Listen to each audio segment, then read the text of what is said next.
Japan, Part 172. The problems of foreign firms are generally known only in a narrow circle of officials and business leaders responsible for such policies. Japanese children who study abroad and learn foreign languages are given virtually no recognition for their achievements. Even Japanese children who have studied abroad and become fluent in English may be required by their teachers in Japan to go through various archaic exercises to prepare for English entrance examinations rather than encouraged to continue to develop their natural fluency. Japanese employees who serve abroad for a very long period of time have virtually no chance to rise to the very top position in their firms, for they are considered a bit too gaijin kusai, contaminated by foreignness. Employees with foreign experience who do rise may first have to prove their superior loyalty to Japan, even if it means rejecting part of the foreign experience. The major universities in Japan are national universities, and since foreigners cannot be regular government employees, no foreigners are allowed to become full professors in Japanese universities. This is beginning to change, but the number of foreign faculty is unlikely to grow substantially. In most Japanese companies, virtually no foreigners are allowed to enter the regular managerial career route, even if they can handle the language.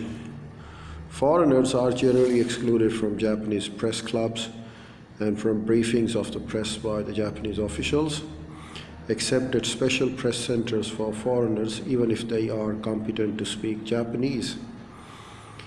In international economic aid and international organizations, Japan has generally exerted itself in matters of immediate national interest, although generally taking a responsible and cooperative role in developing international order.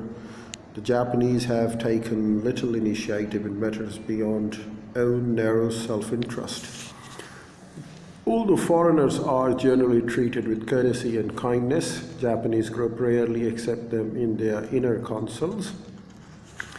Many large organizations have managers of foreigners, people skilled in English and foreign ways who mediate between the foreigners and the regular line officers. Foreigners may be taken as true friends by many Japanese individuals, but with some notable exceptions, most Japanese organizations treat foreigners as honored guests outside the inner circle. Becoming immobilized, one of the most troubling problems within and between the Japanese groups is the deadlock brought about when one important partner refuses to go along. It is generally not considered proper to force a decision on an unwilling party.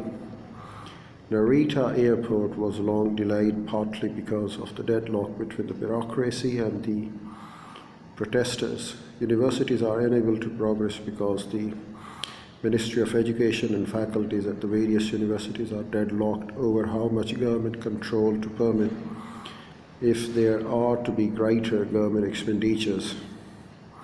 Because it is sometimes so difficult to resolve internal problems by means of consensus.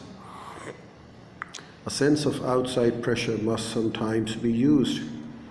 At other times, when groups remain divided, it may be that no one has authority to resolve the dispute, since everyone's views must be considered and no one wants to push through something when one group does not agree.